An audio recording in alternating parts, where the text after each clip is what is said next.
Spectacled cobra और मोनोक्लेट cobra में आखिरकार कौन ज्यादा खतरनाक है और स्पेक्टिकल कोबरा और मोनोक्लेट कोबरा में अंतर क्या है, इन दोनों के जहर के प्रकार क्या हैं और आखिरकार इंसान के लिए दोनों में से ज्यादा खूंखार और खतरनाक कौन है, ये सब कुछ आपको विस्तार पूर्वक बताएंगे, सब कुछ से आपको रूबरू कराएंगे कि आखिरकार इन दोनों में से ज्यादा खतरनाक कौन है। लेकिन उससे पहले मेरा परिचय जान लीजिए। मेरा नाम है रजत और आप जनता जंक्शन देख रहे हैं। आपको बता दूं कि भारत में किसी भी स्थान पे ये दो कोबरा आसानी से मिल जाते हैं।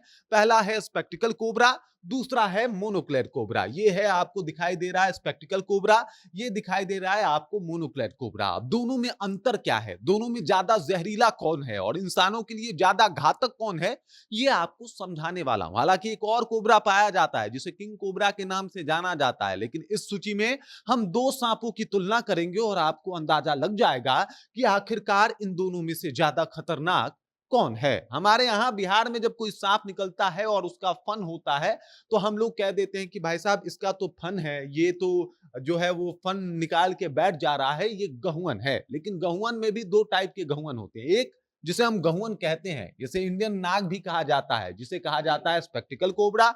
दूसरा होता है मोनोक्लेट कोबरा, जिसे हम लोग गहुवन तो कह देते हैं लेकिन इसे आम भाषा में हिंदी में इसे चंद्रनाग कहा जाता है। अब चंद्रनाग इसलिए कहा जाता है क्योंकि इसके ऊपर, इसके हुड के ऊपर, इसके फन के ऊपर पूरा एक जो है वो चंद्रमा का जो है वो यहाँ पे आपको निशान देखने को मिल जाएगा। इसे मोनोक्लेट कहा जाता है, मतलब एक चश्मे वाला। यहाँ पे स्पेक्टिकल कहा जाता है, इसे दो चश्मे वाला। यहाँ पे दो आप देख सकते हैं, दो चश्मा बना हुआ है और ये यू आकार से जुड़ा हुआ है, इस वजह से इसको जो है वो कहा जाता है स्पेक्टिकल कोबरा है। इसको कहा जाता है मोनोक्लेट कोबरा। दोनों का हुड पैटर्न थोड़ा अलग होता है।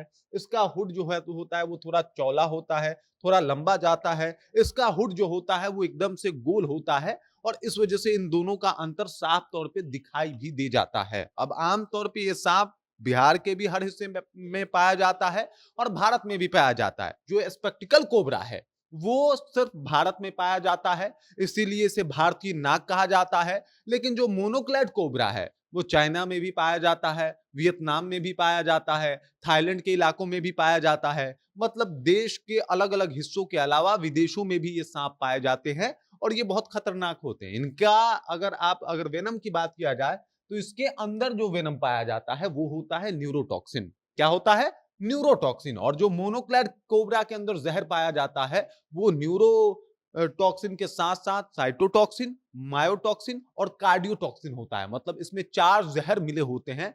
मतलब ये जहां पे काटता है तंत्रिका तंत्र तो प्रभावित होता ही है, लेकिन उसके अलावा वहां पे तेज दर्द भी होता है, वहां के कोशिका टूटने लगते हैं और साथ ही साथ ये बड़ा तेजी से असर करता है। मतलब जो स्पेक्टिकल कोबरा है उससे ज्यादा तेजी से असर करता है जो मोनोक्लेट कोबरा है वो काटता है। तो इसका वैज्ञानिक नाम नाजा नाजा है और इसका वैज्ञानिक नाम नाजा कौथिया है। मतलब इन दोनों का वैज्ञानिक नाम भी मैंने आपको बता दिया, एक का नाजा नाजा, एक का नाजा कौथिया। ये है आपको नाजा नाजा, ये है नाजा कौथिया, ये है स्पेक्टिकल कोबरा, ये है मोनोक्लेट कोबरा। अब इनके अंदर की अगर बात की जाए तो ये एक ऐसा सांप है जो प्रायः दोनों मतलब खतरा महसूस होने पे हमला करते हैं। स्पेक्टिकल कोबरा जो है वो थोड़ा नरम पड़ जाता है, मतलब ये इतना एग्रेसिव नहीं होता। लेकिन अगर मोनोक्लेट कोबरा की बात की जाए तो ये बहुत ज्यादा एग्रेसिव सांप होता है और तुरंत ये हमला कर देता है। मतलब इसके आसपास से भी आप गुजरिएगा, ऐसा नहीं कि इसके ऊपर पैर पड़े तो ही ये काटेगा, आसपास से भी गुजरिएगा तो ये हमला कर सकता है और आपको काट सकता है। इस वजह से और ज्यादा खतरनाक हो जाता है। जहर के मामले में अगर बात किया जाए तो मोनोक्लेट कोबरा का जहर स्पेक्टिकल कोबरा से ज्यादा खतरनाक होता है। हालांकि ये भी हाईली वेनमस स्नेक है, इसका भी एक बाइट जो है इंसान को हमेशा के लिए सुला सकता है। लेकिन मोनोक्लेट कोबरा की अगर बात की जाए तो इसका जहर इससे भी घातक होता है, इससे भी ज्यादा खतरनाक होता है और ये कुछ इस तरीके से इंसानी जिस्म पे असर भी करता है। इसके अलावा अगर मोनोक्लेट कोबरा की बात की जाए तो जो इसके बच्चे होते हैं वो और ज्यादा अग्रेसिव होते हैं। मतलब अंडा से फूटने के साथ ही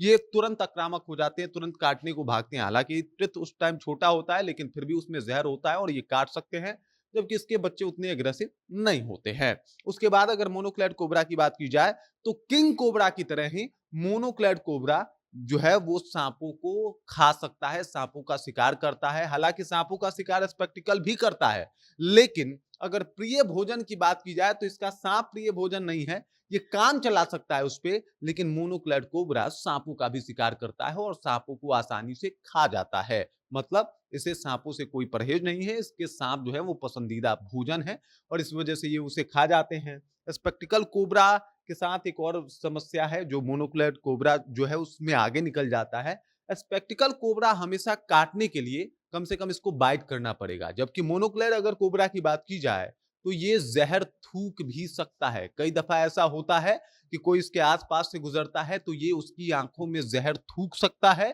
और इस वजह से स्पेक्टिकल कोबरा से ज्यादा खतरनाक हमारे यहाँ पाए जाने वाला मोनोक्लेट कोबरा है। हालांकि इस हिसाब से कभी आपका पाला पड़े तो आप इसके हुड पैटर्न को देख के पहचान सकते हैं। साथ ही साथ इसके जो हुड पे निशान है, जो एकदम से एक गोलाकार चांद का निशान बनाता है, उसको देख के पहचान सकते हैं। इन दोनों में जो है वो अंतर पहचान सकते हैं। इसका हुड पैटर्न कुछ ऐसा होता है और इसका गोल सा दिखता है। लेकिन अगर खतरनाक की बात की जाए तो मोनोक्लेट कोबरा जो स्पेक्टिकल कोबरा है यानी जो गहुअन है, उससे ज्यादा खतरनाक हमारे यहाँ जो चंद्रनाग पाया जाता है वो होता है। बाकी इस खबर, इस जानकारी को लेके और स्पेक्टिकल कोबरा और मोनोक्लेट कोबरा को लेके आपके मन में क्या कुछ चल रहा है, कमेंट करके अपना विचार हम तक पहुंचा दीजिए।